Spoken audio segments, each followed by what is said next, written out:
హైదరాబాద్లో ఏపీ మాజీ మంత్రి జోగి రమేష్ మాట్లాడుతున్నారు. ఇప్పుడు లైవ్ చూద్దాం. ఆ బెల్ట్ షాపుల ద్వారా ప్రతి ఇంటికి కూడా డోర్ డెలివరీ ఎట్లా జరిగింది అనే దాని మీద అసలు ఎంక్వైరీ జరిగిందా? అక్కడ మీరు దాడులు చేశారా? అసలు ఇవేమీ పట్టనట్టు ఎప్పుడో సుమారుగా 16 రోజులు అవుతా ఉంది. రాష్ట్రంలో డిపార్ట్మెంట్లన్నీ కూడా పక్కన పెట్టేసి దీన్ని తీసుకెళ్ళి బురదల్లే క్రమంలో డైవర్షన్ పాలిటిక్స్తో చంద్రబాబు నాయుడు ప్రభుత్వం చేస్తున్న దుర్మార్గాలని రాష్ట్ర ప్రజలు గమనించట్లేదని చెప్పి అడుగుతా ఉన్నా. ఈరోజు ఒక చైన్ లాగా, ఒక చైన్ స్నాకింగ్ లాగా, ఇట్లా చైన్ వ్యవస్థ లాగా ఈ విధంగా నకిలీ మద్యం సరఫరా జరుగుతూ ఉంటే ప్రభుత్వానికి బాధ్యత ఉందా లేదా చంద్రబాబు నాయుడు గారిని ప్రశ్నిస్తా ఉన్నాం. ఈరోజు మీ ద్వారా నేను అడుగుతా ఉన్నాం. అద్దేపల్లి జనార్దన్ అతను వచ్చాడా, మీరు రప్పించారా?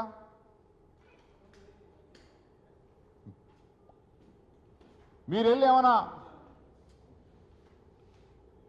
రెడ్ కార్నర్ నోటీస్ ఇచ్చారా? మీరు వెళ్ళి ఏమన్నా ముంబై ఎయిర్పోర్ట్లో పట్టుకున్నారా? దుర్మార్గంగా అతను గన్నవరం ఎయిర్పోర్ట్లో దిగితే మీరు రెడ్ కార్పెట్ వేసి స్వాగతం చెప్పి అతన్ని రాసమర్యాదలతో తీసుకెళ్ళి విచారణ జరిపి కోర్టులో హాజరుపరిచి రిమాండ్ రిపోర్ట్ సబ్మిట్ చేశారు. ఏ రోజైనా సరే, ఎప్పుడైనా సరే రిమాండ్ రిపోర్ట్లో వైఎస్ఆర్ కాంగ్రెస్ పార్టీ కానీ, మా పేరు కానీ, లేకపోతే మా లీడర్స్ పేరు కానీ ఎక్కడన్నా కానీ ఆ రిమాండ్ రిపోర్ట్లో కానీ అతన్ని జైల్లో అంటే అతన్ని కోర్టులో హాజరుపరిచినప్పుడు జడ్జి గారి ముందు కానీ చెప్పిన దాఖలాలు ఉన్నాయా? ఇవన్నీ కూడా ప్రీ ప్లాన్డ్గా పరస్పర సహకారంతో మీరు వాళ్ళు చేసుకున్నారే.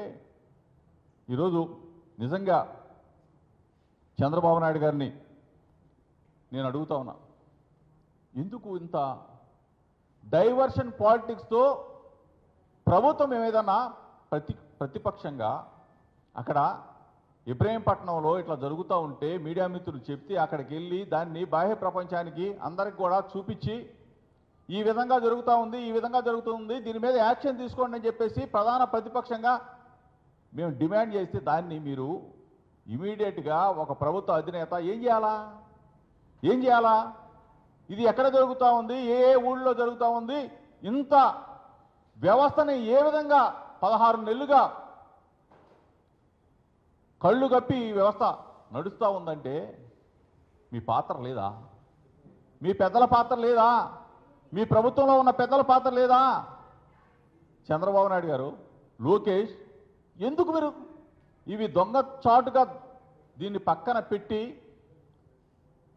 ఈ అద్దేపల్లి జనార్దన్, జై చంద్రారెడ్డి ఇద్దరు స్నేహితులు అని చెప్పారు కదా, ఇద్దరు కలిసి వ్యాపారం అని చెప్పారు కదా, జై చంద్రారెడ్డికి ఇంతవరకు కనీసం నోటీసులు ఇవ్వాల, అతను పిలిపించాల, అతను అరెస్ట్ చేయాల, అతను పిఐని అరెస్ట్ చేయాల, అతను బామ్మర్దిని అరెస్ట్ చేయాల.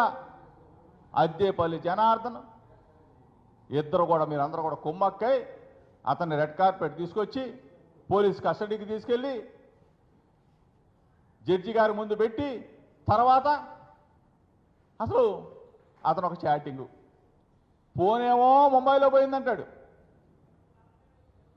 ఆ ఫోన్లో నుంచేమో ఒక వాట్సాప్ చాటింగ్ జరిగిందని చెప్పేసి జోగి రమేష్తో అని చెప్పేసి ఒక లీకు, నేను మళ్ళీ దాని మీద ఒక కంప్లైంట్ లేదు, జోగి రమేషే చేయించాడు అని చెప్పేసి ఫోన్లో మాట్లాడతాడు, వీడియో కాల్. బాంబేలోనేమో ఫోన్ పోవటం ఏంటి, ఇక్కడేమో కోర్టులో కానీ కనీసం ఎక్కడా కూడా రిమాండ్ రిపోర్ట్లోనేమో నా పేరు ఎక్కడా కూడా ఉచ్చారణ కూడా లేదు. ఈ పరిస్థితుల్లో ఎక్కడి నుంచి ఆ వీడియో లీక్ జరిగింది? సిట్ అధికారులా, పోలీస్ అధికారులా, ఎక్సైజ్ అధికారులా, ఎవరు చేశారో తెలీదు. ఈ వీడియో లేదు వాట్సాప్ చాట్ ఎవరు చేశారో తెలీదు. దీన్ని విస్తుపోయే నిజాలు బయటకు వస్తాయని చెప్పేసేమో చంద్రబాబు నాయుడు చెప్పడం, దీని వెనక పెద్దల పాత్ర ఉందని చెప్పేసి లేకపోతే ఇంకోటి అని చెప్పేసి ఆ మంత్రి చెప్పటం విస్తుపోయే నిజాలంటే ఏంటి? ధైర్యంగా దమ్ముగా నా మీద పడ్డ మచ్చని మరికిని బురద వేసిన చంద్రబాబు నాయుడికి అందరి సమక్షంలో, మీడియా మిత్రుల సమక్షంలో, రాష్ట్ర ప్రజల సమక్షంలో నేను ఎక్కడికైనా ఏ విచారణకైనా ఎక్కడికైనా రావడానికి సిద్ధంగా ఉన్నానని చెప్తే ఇంతవరకు కూడా దాని మీద స్పందన లేదు. ఏదో రూపేణ ఆ కస్టడీలో అతను తీసుకోవాలా, జోగి రమేష్ పేరు చెప్పించాలా, నెల 2 నెలల్లో 3 నెలల్లో 4 నెలల్లో జైలుకు పంపిస్తే మేము రాక్షస ఆనందం పొందాలా. ఇది తప్ప ప్రభుత్వానికి నిజంగా ఎవరు చేస్తా ఉన్నారు, ఎందుకు చేస్తా ఉన్నారు, ఈ ప్రభుత్వానికి చెడ్డ పేరు ఎందుకు వస్తూ ఉంది, ప్రభుత్వ ఆదాయాన్ని కొల్లగొడుతున్నది ఎవరని చెప్పేసి మీకు కొంచెమైనా బుర్రందా? అంటే ప్రభుత్వ ఆదాయాన్ని కొల్లగొడుతుంది మీరే కాబట్టా చంద్రబాబు నాయుడు గారు సమాధానం చెప్పాలా? ఈరోజు ఎంత నిస్సిగ్గుగా, ఎంత ఒక పక్కన జై చంద్రారెడ్డి ఎవరో మీ పార్టీకి సంబంధించిన మీ ఎమ్మెల్యే క్యాండిడేట్, తమ్మలపల్లి ఎవరు, అంతకుముందు ఎవరు, యాదవ్. ఆ యాదవ్ని తీసేసి శంకర్ యాదవ్ని తీసేసి ఇతనికి ఇచ్చావే. దక్షిణాఫ్రికాలో లిక్కర్ ఫ్యాక్టరీలు ఉన్నాయని తెలుసు, లిక్కర్ వ్యాపారం అని తెలుసు, అన్నీ తెలుసు, అఫిడవిట్లు ఇచ్చారని తెలుసు. అంటే ఒక బలహీన వర్గాల్లోనే శంకర్ యాదవ్ని పీకేసి జై చంద్రారెడ్డి జై, డబ్బులు ఇస్తే చాలు, సూట్ కేసులు ఇస్తే చాలు, జై కొడితే చాలు, టికెట్లు మార్చేస్తాం. ఇంత దుర్మార్గంగా మీరు వ్యవహరిస్తూ ఈ రోజున ఐవీఆర్ఎస్ కాల్స్ ఏ స్థాయికి మీ ప్రభుత్వం దిగజారిపోయింది? ఎవరైనా ఏదైనా మంచి పని చేస్తే ఐవీఆర్ఎస్ కాల్ చేస్తారు, ఏదన్నా ఒక మెరుగైన ఫలితాలు ఇస్తే ఐవీఆర్ఎస్ కాల్ చేస్తారు. లేదు 17 మెడికల్ కళాశాలలు జగన్మోహన్ రెడ్డి గారు స్థాపించారు, వాటిని ముందుకు తీసుకెళ్తున్నాం అని చెప్పి ఒక ఐవీఆర్ఎస్ కాల్ చేసి ముందుకు తీసుకెళ్తారు. లేదు జగన్మోహన్ రెడ్డి గారి నాయకత్వంలో 4 బ్రహ్మాండంగా పోర్టులు శరవేగంగా అభివృద్ధి జరిగినాయి, దాన్ని మేము ముందుకు తీసుకెళ్తున్నాం అని చెప్పేసి ఐవీఆర్ఎస్ కాల్ చేసి మా గొప్పదానే చెప్పుకుంటారు. దుర్మార్గంగా నకిలీ మద్యంలో, నకిలీ వ్యవస్థలో ఫేక్గా లాగా తయారైపోయిన మీరు ఐవీఆర్ఎస్ కాల్స్ పేరుతో ప్రజలకి దొంగ ఫోన్లా దమ్ముంటే మేము చేసామని చెప్పండి, మా ప్రభుత్వం చేశామని చెప్పండి, చంద్రబాబు నాయుడు నేను చేశానని చెప్పు, లోకేష్ నేను చేశానని చెప్పు.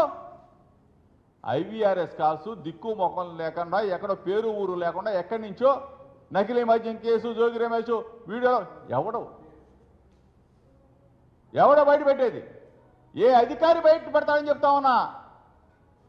ఇంత దుర్మార్గంగా, ఇంత దొంగతనంగా మీరు వ్యవస్థలను వాడుకుంటూ, చట్టాన్ని వాడుకుంటూ, సిట్ అంటూ, స్టాండ్ అంటూ కుట్రలు చేస్తున్న మీ వ్యవస్థ, మీ దుర్మార్గమైన పరిపాలనని ప్రజలు అసహించుకుంటున్నారు చంద్రబాబు నాయుడు అని చెప్తా ఉన్నా. ఈరోజు నకిలీ మద్యం హైదరాబాద్లో సోమాజిగూడ నుంచి కూడా నేను మాట్లాడుతా ఉన్నా. సోమాజిగూడ నుంచి నేను ధైర్యంగా, దమ్ముగా రాష్ట్ర ప్రజలకి విజ్ఞప్తి చేస్తా ఉన్నా, రాష్ట్ర ప్రభుత్వాన్ని హెచ్చరిస్తా ఉన్నా, చంద్రబాబు నాయుడిని హెచ్చరిస్తా ఉన్నా, లోకేష్ని హెచ్చరిస్తా ఉన్నా. నేను చెప్పా, లై డిటెక్టర్ టెస్ట్కి జోగి రమేష్ సిద్ధంగా ఉన్నాడు అని చెప్పా. దానికి ఇంతవరకు సమాధానం లేదు. ఎక్కడికైనా వస్తా, నా కుటుంబ సమేతంగా వస్తాను, తిరుమలైనా వస్తా, బెజవాడ కనకదుర్గమ్మ దగ్గరికైనా వస్తా, లేదు కాదు కూడదంటే చంద్రబాబు నాయుడు ఇంటికైనా వస్తా అని చెప్పా. భగవద్గీత మీద ప్రమాణం చేయమని చెప్పా. లేదు, ఇన్ని రోజులుగా నా మీద ఒక బురద తల్లి ఆ క్రీడను చూస్తూ రాక్షసానందం పొందుతున్న ముఖ్యమంత్రి చంద్రబాబు నాయుడికి, లోకేష్కి అసలు వ్యవస్థలను నాశనం చేస్తున్నారు. మీరు మీకు ఇచ్చిన మ్యాండేట్ని నాశనం చేస్తూ ఉన్నారు. ప్రజలు మీకు మంచి మ్యాండేట్ ఇస్తే ఆ మ్యాండేట్ని నాశనం చేస్తూ ఉన్నారు.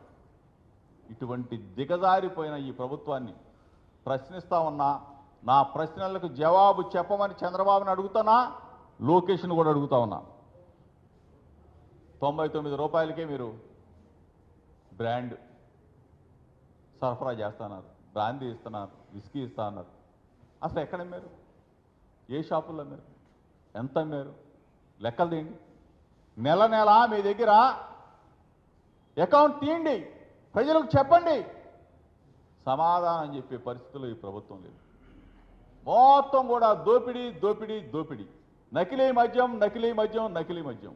నారావారి సారా ఏరులై పారుతూ ఉంటే ప్రజలు వీళ్ళు దొంగ డిస్టరీల్లో, దొంగ ఫ్యాక్టరీల్లో, కుటీర పరిశ్రమలాగా సారా తయారు చేసి నారావారి సారాని బ్రాందీ షాపులకు పంపిస్తూ, బ్రాందీ షాపులలో బెల్ట్ షాపులకు ఇస్తూ, బెల్ట్ షాపులో డోర్ డెలివరీ చేస్తూ ప్రతి ఇంటికి కూడా పంపుతున్నారంటే ఒక్కసారి చంద్రబాబు నాయుడు అడుగుతా ఉన్నా. గ్రామాల్లో కుళాయిలు, నీటి కుళాయిలు, ఒక గ్రామం తీసుకుంటే నీటి కుళాయిల కన్నా బెల్ట్ షాపులే ఎక్కువ ఉన్నాయి చంద్రబాబు నాయుడు. మీటింగులోనేమో బెల్ట్ షాపులు వద్దంటావు, సమీక్ష సమావేశంలోనే బెల్ట్ షాపులు మొత్తం కూడా తీసేయండి అంటావు. మీడియా మిత్రులను అడుగుతా ఉన్నా, రమ్మని కోరుతా ఉన్నా. ఆంధ్రప్రదేశ్ రాష్ట్రంలో ప్రతి గ్రామంలో మంచినీటి కుళాయిల కన్నా, మంచినీటి పంపుల కన్నా బెల్ట్ షాపులే ఎక్కువ పెట్టాడు చంద్రబాబు నాయుడు. ఇంత దుర్మార్గానికి ఒడిగట్టి ప్రజలని నట్టేట, ప్రజల ఆరోగ్యాన్ని నట్టేట ముంచుతా ఉన్నాడు ఈ కల్తీ సారాతో, కల్తీ బ్రాందీతో. దీన్ని ప్రజలందరూ కూడా తెలుసుకోవాలని చెప్పేసి మరొకసారి చెప్తూ, చంద్రబాబు నాయుడికి, లోకేష్కి, ఆ శాఖ మంత్రి పాపం కూర్చోమంటే కూర్చుంటాడు, నిలబడమంటే నిలబడతాడు, పడుకోమంటే పడుకుంటాడు. ఆ రవి, సొల్లు రవి, అంతకుమించి ఏమీ చేయలేడు. నువ్వన్నా చెప్పు, నిక్కర మంత్రో లేకపోతే ఇంకో మంత్రి, నిక్కర మంత్రి అయిపోయావు. ఇంత స్థాయికి దిగజారిపోయారు మీరు.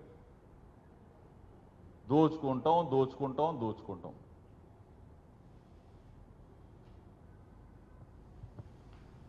అందరికీ నమస్కారం.